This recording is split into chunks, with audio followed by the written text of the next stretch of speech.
Why would you do that? What's up, film gang? I am Film Guy Max, and this is our channel. Gang, Sydney Sweeney has made some very thought-provoking moves in her career recently. I'm sure we're all well aware of her American Eagle jeans. She has that stupid bath soap thing that's clearly trying to copy off Belle Delphine. And rather recently, she did an unauthorized stunt where she hung her bras on the Hollywood sign in an attempt to promote her new line of lingerie. Her personality and choices aside, most of the internet can agree that she's not the greatest actor. I feel like she's not the worst either, but she's kind of a two-trick pony. She's known for two things, especially on Euphoria: crying and sweating. But what if I told you there exists a Sydney Sweeney movie that no one talks about? It predates Euphoria and is buried under the avalanche of controversial buried underneath all of the current controversial current career choices. Bam, alliteration. First try. I'm talking, of course, about The Wrong Daughter. Sorry, Psycho Daughter. Yeah, for some reason this thing has two titles, maybe three. Like, I know it's common for films to have alternative titles when they're packaged abroad to foreign countries that don't speak English and that it translates a little better. But having more than one English title for one movie makes no sense to me. Like, I shit you not, I found this movie on Amazon Prime like a week ago. About a week ago. Shut up. I went to go watch it yesterday and it was changed from The Wrong Daughter to Psycho Daughter. You'll see both titles fit fine, but like, what's the point? Which is it, Amazon? You want to make up your mind? I could just picture the director being like, oh, the title isn't good enough. Let's change it from The Wrong Daughter to Psycho Daughter. That'll make people click on it. Newsflash, I clicked on the first one. Also, last point before we get into it, this is a Lifetime movie. Why, yes, I am making a bad movie review of a Lifetime movie. Why, yes, I know it's low-hanging fruit. Why, yes, I know that that could be an innuendo for something else, but I'm not that kind of YouTuber. It's an innuendo for my sub count. All right, gang, done yapping. Grab your popcorn, because it's time to watch The Wrong Psycho Daughter. So the film starts out pretty tame. It's just a bunch of insert shots. We get a couple of shots of a concert. I'm guessing that they overlaid these in because this is supposed to be the concert that Sydney Sweeney's character and her boyfriend went to, I guess. So they're chilling on the bed. Immediately, man's stance, I swear to you, I thought he was chained to the bed. The way that he's like wearing a watch or whatever, and then like going like this, I thought that she was like having him chained to the bed. He may as well be, because it really just feels like he does not want to be there. Since my 18th birthday sucked, I was thinking maybe we go to Vegas. She immediately turns on him. We hate you! Okay. You want this? Wait, no. Drop the guitar. Beg me. Please give me my guitar. This part makes me think of the thing in Home Alone 2. Get down on your knees and tell me you love me. And Tim Curry and the gang are like, I love you. Then she does something that I did not expect. Shut up. Oh, break a leg.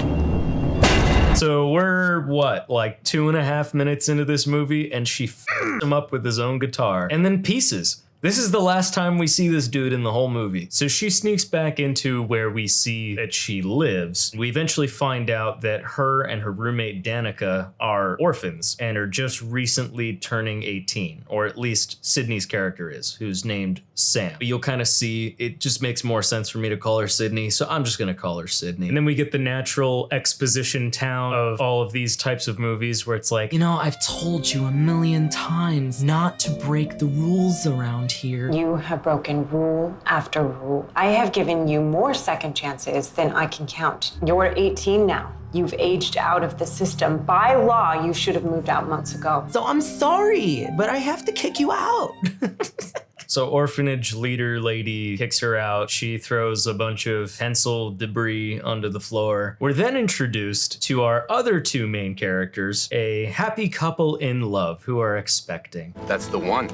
The Premium Transport LX is complete with a BPA-free snack tray, UV protective sun hood, and the world's most advanced stroller suspension for one smooth ride. So homie G, for whatever reason, he knows everything there is to know about strollers, like arguably more than that guy that Danny Gonzalez talked about on his channel, that like military grade stroller guy. Very weird hyperfixation, but you know what? We listen and we don't judge. And once we have the world's greatest baby, we are gonna have the world's greatest stroller to go with it. He's like if a world's greatest blank style mug was a person, that's this dude. Oh, we're gonna have the world's greatest family, the world's greatest stroller, the world's greatest shoes. You know what I mean? Like he's so, you did it! World's best cup of coffee. I mean, like it's like, okay, let's calm down. We got this. So he clearly says, we got this, but like the way that he whispers it kind of sounds like he's saying to the director, we got this. We got this. I feel like that take wasn't that good. I've known them for all of like, what, a minute and a half, 2 minutes at this point, and I'm already rooting for them. The dude's a little extra, but it's adorable, and they're gonna have a baby together. Let's see how that goes. Unfortunately, the embryo is detached from the cervical wall.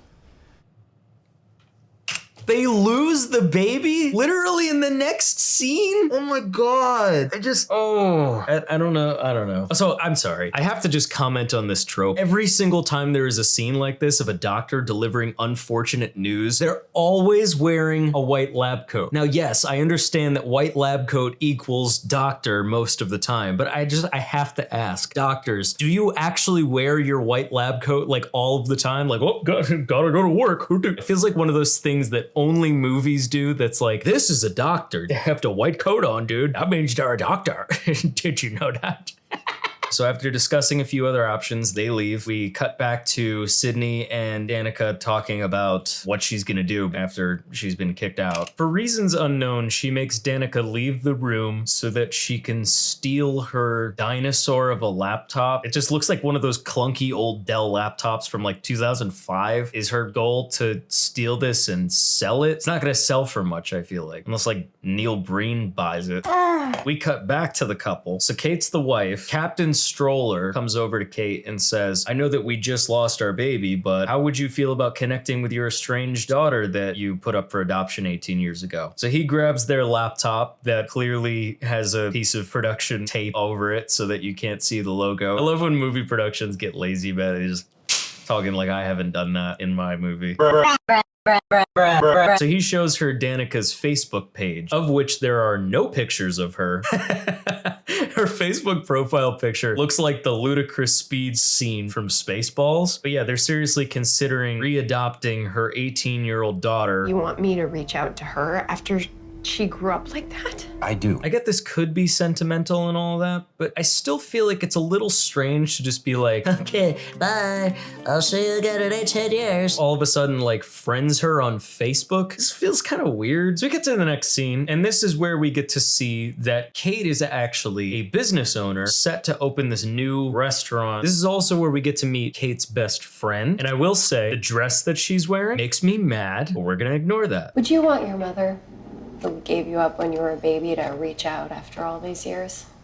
I'm glad she at least acknowledges how weird it could be. What do I even say to her? Just be yourself and do not open with a joke, because you are not that funny. That is what my mother said to me when starting this YouTube channel. And also, this is Filmmaker Max chiming in here. I feel like this scene was shot with two different cameras, because when they cut to one, it's clearly sharper. It's kind of a pet peeve of mine, because I've done that in the past. Don't shoot with two types of cameras, please. At least try to keep them the same brand. So she's digging through Danica's laptop to kind of see what she can find. Lo and behold, she goes and reads the message. I think you can see where this is going. Could this get any more perfect? Thanks, Kate.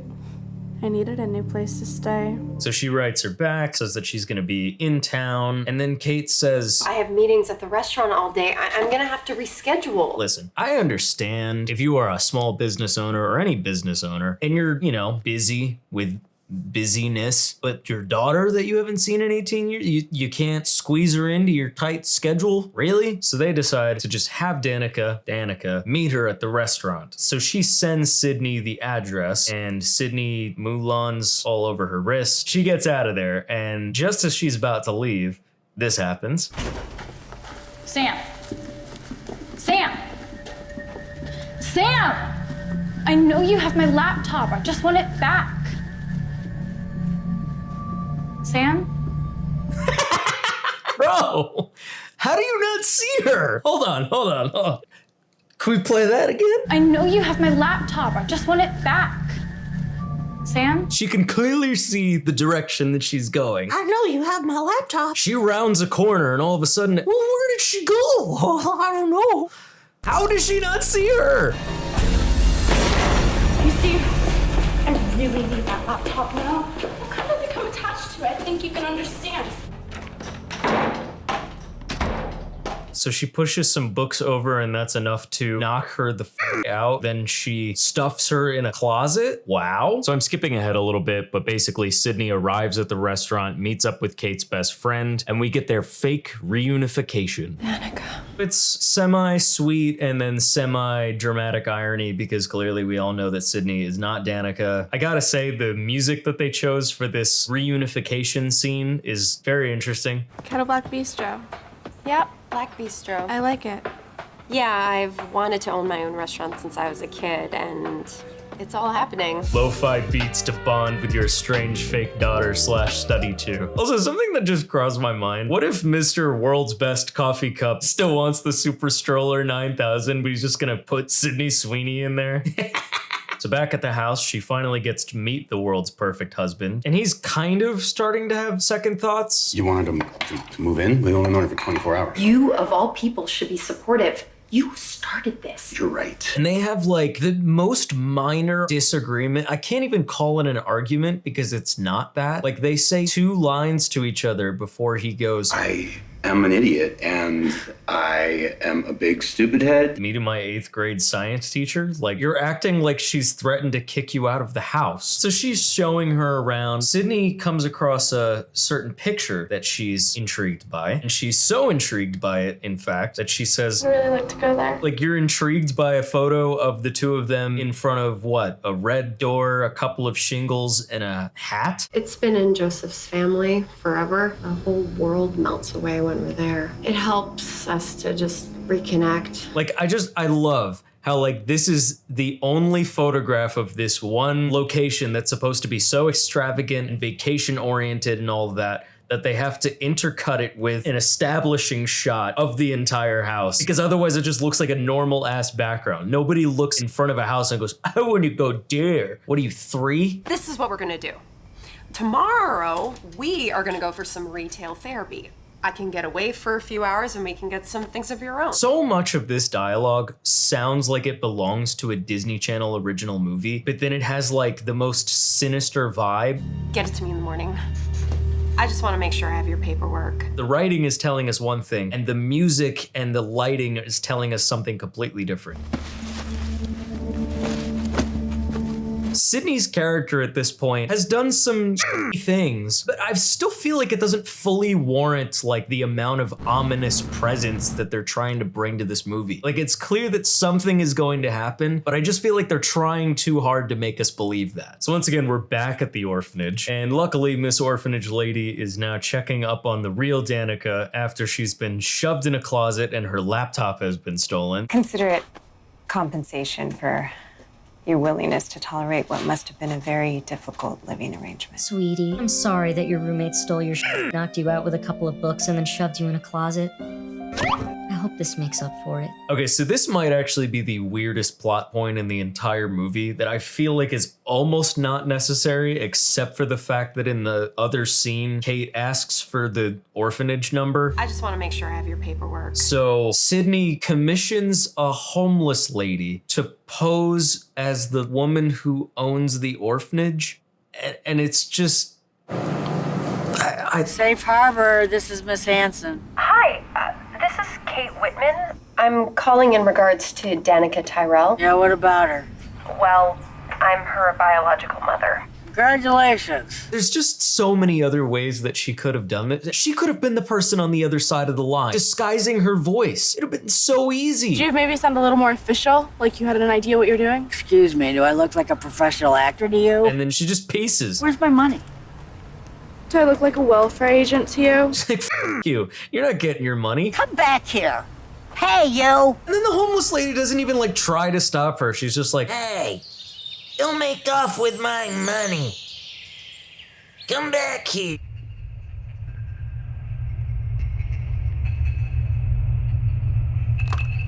So this is a recurring thing in the movie where they try to use music, again, to tell you that Sydney Sweeney's character is insane. So she picks up the phone, calls Kate, and it just starts playing the creepy music.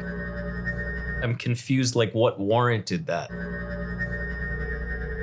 Who took this picture? Could you imagine if I did the whole YouTube video like this? Hey guys, so today we're gonna be reviewing this movie. It's called Psycho, the Wrong Daughter, and I'm just gonna be on this side of the screen the whole time because this is proper framing, right? Damn raccoons again. They are determined to ruin Melissa and Kate's handiwork. So this is where we get to see what Melissa and Kate like to bond over besides running the business together. They have this little hobby where they're setting up a garden. It's very cute. Sydney takes this very strangely. Kate comes home, and rightfully so, because she did have plans with Sydney. She's a little bit peeved. You promised that we'd go for some retail therapy.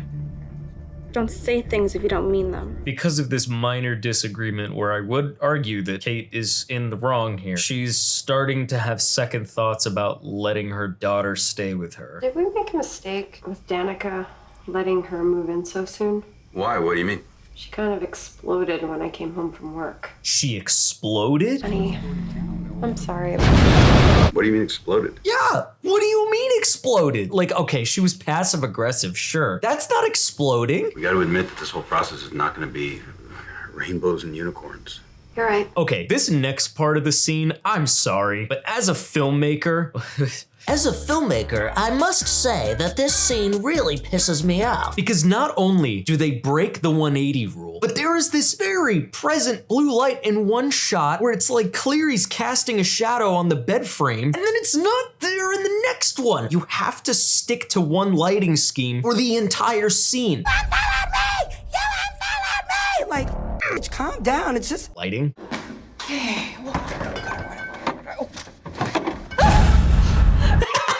Parents, is this what having a kid is like? Every time they enter a room with you, you're like... So Sydney comes in, Kate asks what she can do to make it up to her, and Sydney says, oh, you know that cabin that we saw like one picture of that you can barely see anything? Well, I want to go there, and we should totally go there. This is gonna be a plot point now. Like a real family. I think it would help a lot. For those of you who have seen Avatar: The Last Airbender, do you know how Azula has that like every time she's on screen? That's what I feel like they're trying to do with Sydney Sweeney's character. She could be doing anything in the scene or say anything. She could be like, I'm gonna go take a dump. I think she might be blind. I know, or colorblind at least. You know what? Nice. I don't know what I would do without you. You are like an angel sent. So Sydney comes in and she gives something to Kate to win her love over. It's a little necklace. She brings up the cabin once again. Kate's best friend Melissa says that she's gonna love it as if she's been there before. We just needed a break. So we took a girls trip up there. Thank God we did. We needed it so bad. We watched like Dirty Dancing like what, 100 times? I know this is meant to be an exaggeration, but I don't think I've ever watched a particular movie more than once in like one sitting. Oh, we must have watched it like 100 times. How many times did you actually watch it? Because any amount more than one feels very strange to me. Sydney's character is quickly spawning into the if I can't have you, no one can sort of trope. She starts trying to get rid of everybody that's close to Kate. So she steals the necklace, slips it into Melissa's bag to make it seem like she's stealing it. Melissa? Kate, you know I would never do anything like that. No, I'm sure it just got mixed up with your things and accidentally scooped into your purse. Huh? Let it go. Kate brushes it off, so Sydney did not get her way. They arrive home that night, and so we actually get to meet Melissa's boyfriend. And I you not, I thought him and Kate's husband were the same character. Huh? I am a big stupid I'm head. trying to make that distinction this time. So this guy is Ivan, who's Melissa's boyfriend. We eventually come to find out that Ivan is, I guess, this super techie hacker weatherman. They may say it at some point in the film, but I could not be bothered to figure out what it actually is. I'm just gonna say he's a professional Twitch streamer. So now we actually get what I would consider the one and only bonding moment these two share. The only thing that frustrates me about this, why are they actually throwing popcorn at the screen? The only thing you're accomplishing is creating a mess for yourself to clean up later. I just cleaned up this mess. Can we keep it clean for 10 minutes? Homie, this is not the Minecraft movie. Oh, get it! What do you want? Is Kate home? We're busy. I brought her these. What is it? Flowers. Sydney is pissed because again, it's another reminder she can't get rid of Melissa. So what does she do? She grabs some orange juice from the fridge, chugs it straight from the jug, chugs that jug, and then slams the open jug on the counter. Another mess that somebody's gonna have to clean up. I just cleaned up this mess. She runs outside and goes over to the garden, and lo and behold, Mr. Twitch streamer is raiding, or whatever Twitch streamers do. Where are we dropping, boys? And she just starts completely uprooting the entire garden.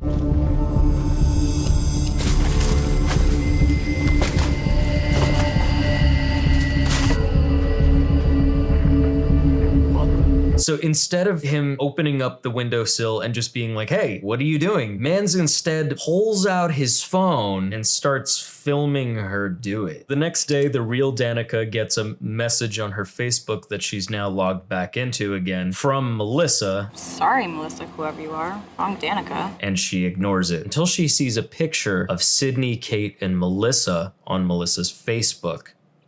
Morning. What's for breakfast?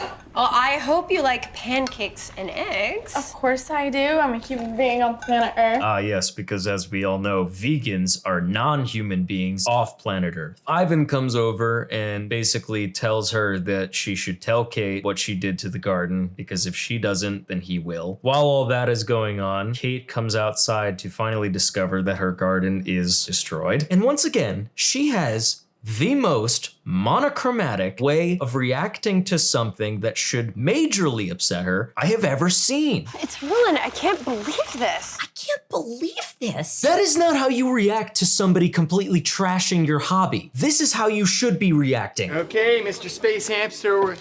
Oh my God! What did you say for dinner? Rip my heart out! So they decide, well, that sucks that somebody destroyed our garden, but I think we should have a barbecue. Bro, look at that furry ass shirt. She like killed Elmo and gutted him to make that shirt. I'm gonna run get another table out of the garage. Yeah, you do that, you slacker. Hey. What is it with Kate throwing popcorn everywhere? Hey, thanks for coming to my party. Ivan comes over, interrupts Melissa and Kate having a conversation to show Melissa the evidence. See, I told you there was something wrong with her. You think? We need to tell Kate. Wait, hold on. You don't want to at least talk to Danica first? Are you kidding me? Look, I don't know. I mean, she's clearly jealous. So they go up and they confront Sydney about it. I'm her daughter, her blood. Why would you destroy our garden, Danica? I mean, do you need to be on medication or something? Who the f just says that to somebody? It's so weird. Do not call me weird. Stop. Things escalate, and Ivan is now threatening to release the video. So Sydney has no choice but to go over to their house and confront him about it. I can't even remember doing all that stuff to the garden. My body and my soul is just gonna fade away, and the only way to stop it is to destroy things. It's the only way that I feel like I'm still here. So he essentially tells her it's cool, and he does say that he's going to delete the video, contingent only on her telling Kate that she was the one that destroyed the garden. Seems like all is well.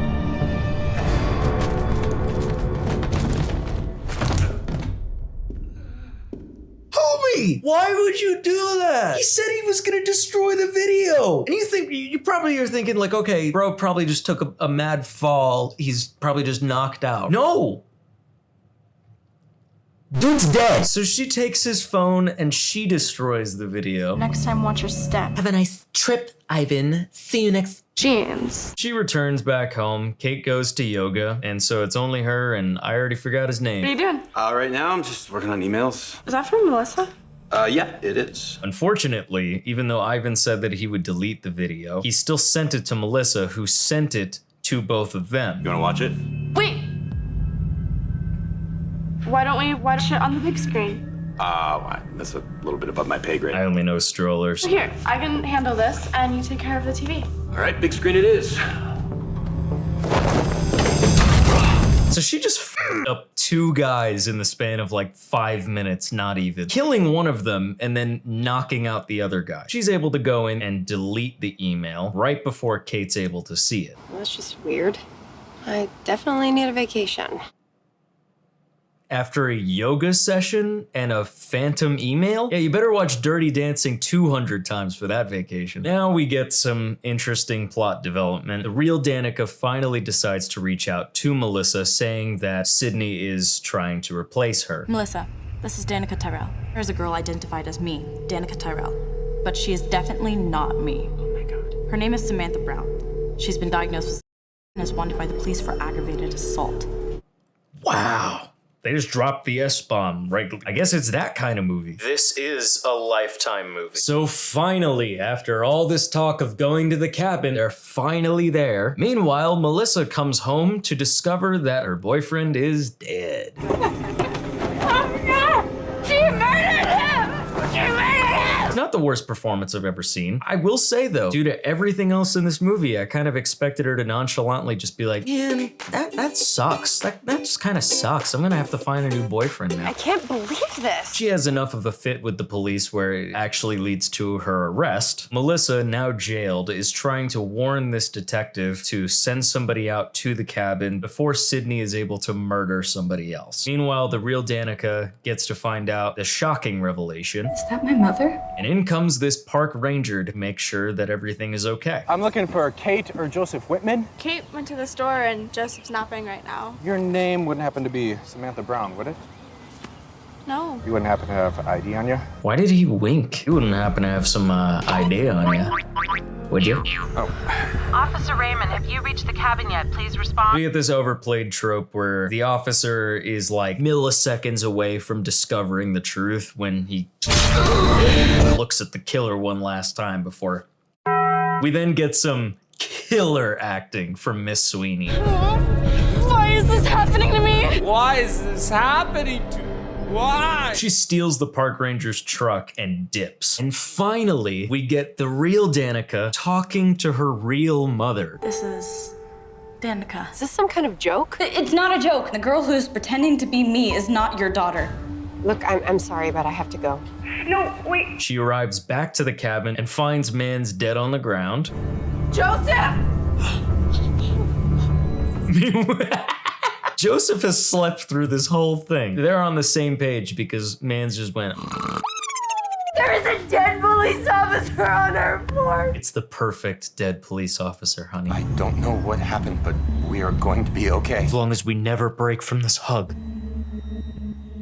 So it just fades to black, and then I guess we have some kind of a time jump. I don't know how much time has passed. All I know now is that Kate is completely shifted away from Sydney and just wants to go see her real daughter. Fine, but aren't you gonna call the police or some shit? I'm so surprised they skipped over all of this. So Kate goes to the orphanage to see the real Danica, only to be met with an empty room. Oh boy. I wonder where she is. But how did she? The window. Now we get the climax of the movie. It's Melissa!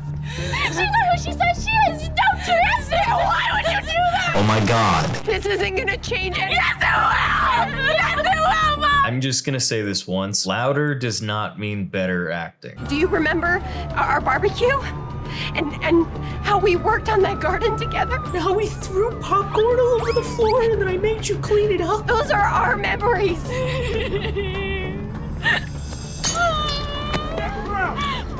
You're under arrest!